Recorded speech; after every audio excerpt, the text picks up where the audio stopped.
Railway फाटक पर खड़ी औरत। यह कहानी सुनने में किसी फिल्म जैसी लगती है, लेकिन जिस व्यक्ति ने मुझे यह घटना बताई उसका कहना था कि यह उसके साथ सच में हुई थी। ये घटना एक छोटे कस्बे की है। वहाँ एक पुराना रेलवे फाटक था। दिन में वहाँ काफी भीड़ रहती थी, लेकिन रात होते ही वह इलाका बिल्कुल सुनसान हो जाता था। एक रात करीब 1 बजे संदीप अपनी बाइक से घर लौट रहा था।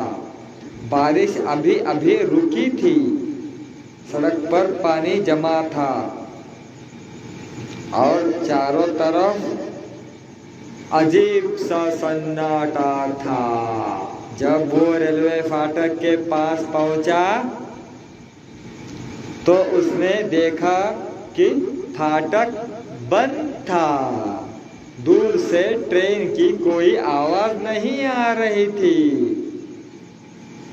संदीप ने सोचा कि शायद कुछ देर में ट्रेन आएगी, इसलिए वह वहीं रुक गया। तभी उसके नजर फाटक की दूसरी तरफ खड़ी एक औरत पे पड़ी। उसे सफेद साड़ी पहन रखी थी। उसने सफेद साड़ी पहन रखी थी और उसके लंबे बाल चेहरे पर बिखरे हुए थे। संदीप को लगा कि शायद कोई गांव की महिला होगी, लेकिन कुछ अजीब था। इतनी रात को इतनी सुनसान जगह पर कोई बिल्कुल हिले बिना कैसे खड़ा रह सकता है?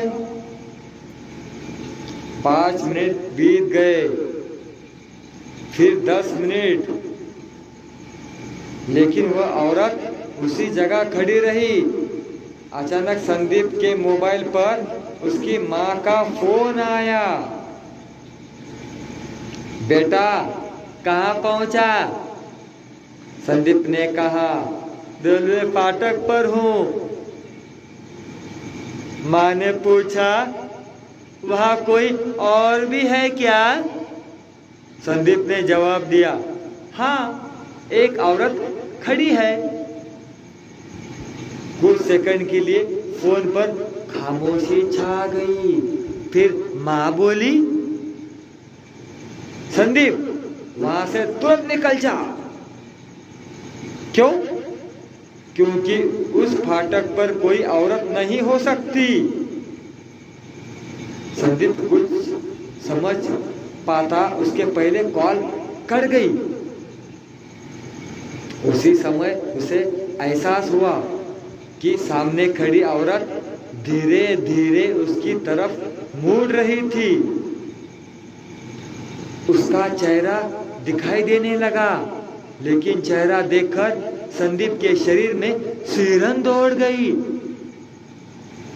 उसकी आंखें नहीं थी। जहां आंखें होनी चाहिए थी, वहां सिर्फ काला अंधेरा था। संदीप घबरा गया।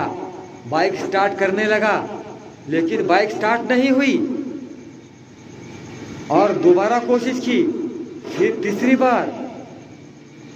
तभी उसे अपने कान के पास किसी की फुसफुसाहट सुनाई दी। इतनी जल्दी क्या है? इतनी जल्दी क्या है? संदीप का खून जम गया। आवाज उसके बिल्कुल पीछे से आई थी। आवाज उसके बिल्कुल पीछे से आई थी। वो धीरे धीरे पीछे मुड़ा, लेकिन वहां कोई नहीं था। जब उसने फिर सामने देखा तो वो औरत गायब थी। संदीप ने राहत की सांस ली, लेकिन अगले ही पल उसकी नजर बाइक के शीशे पर गिरी।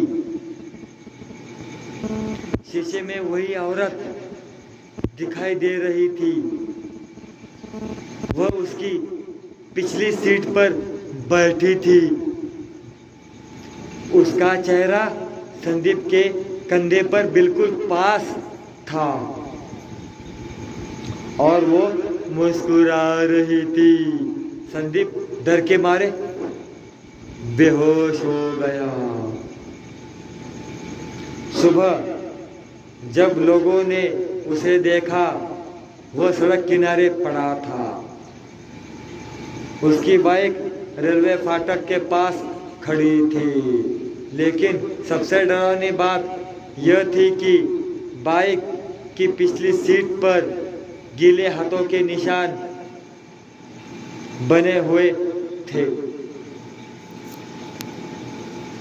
जबकि रात में बारिश बहुत पहले रुक चुकी थी। आज भी उस इलाके के लोग कहते हैं कि आधी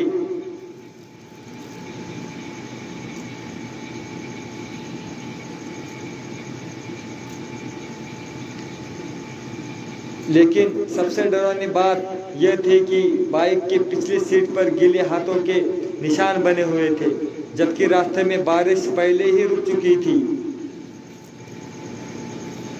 आज भी इस इलाके के लोग कहते हैं कि आधी रात